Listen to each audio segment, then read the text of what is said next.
Joining us now from the Capitol is Congressman Brian Bilbray, who's a Republican congressman from California. Congressman, we're really happy to have you with us tonight. Thanks very much for joining us. Congressman, did you see, but you saw both, you saw the president in the chamber. Did you catch up Congressman Ryan's speech as well? No, I picked up part of it down the line after I was over here trying to set up. Well, one was kind of a grand speech, as you know, and first of all, critique the president's, then we'll pick apart the other one. What did you make of the president's speech as a speech?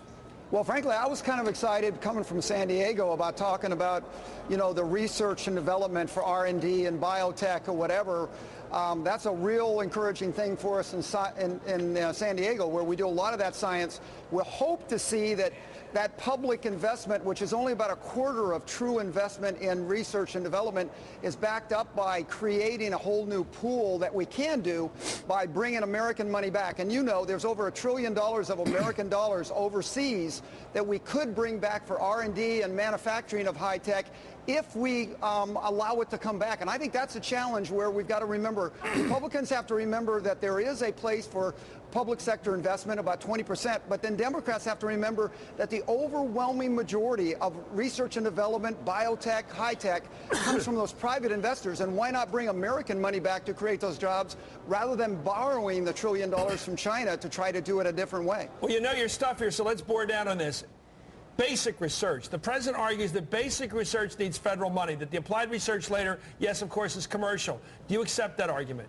Oh, I think it's the seeds that are able to grow in another field. But yeah, both of them have to work together. The trouble is, right now, we think about all of the private sector money isn't there. So if you put the public sector money in and don't create the environment to allow that to germinate and grow, it's going to be throwing seed on rough stone. You're not going to get a fertile ground. So I think the one thing we got to remember here in Washington, just throwing money at the problem isn't going to answer it, and I think you'll agree with that, but we've got to prepare the ground so the private sector picks up on that research and carries it to fruition. And you've seen that with health research, you've seen that with high-tech stuff, but that combination, especially now when we're dying for money to be able to stimulate the economy, and here we have $1 trillion of American money overseas, we just got to say, hey, look, you bring it back for R&D, you bring it back to create jobs, and we'll let you to bring it back into our country without hitting it with a huge tax increase, as long as you put it into those items that we know needs to help the economy and help research.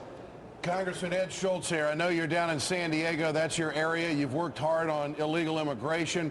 What did you think of the president's plea tonight to soften the rules, and then he worked in the DREAM Act to, instead of letting all these talented people get away and help us create jobs in this country? Where do you stand on that? Where do you think the Republicans will be on that? Well, Ed, I think we have a great opportunity if we go to E-Verify, show the American people we can be trusted at getting tough, not on the immigrants, but on the source of illegal immigration. That's the illegal employers. And let me tell you, Ed, my mother just passed away. She was a legal immigrant.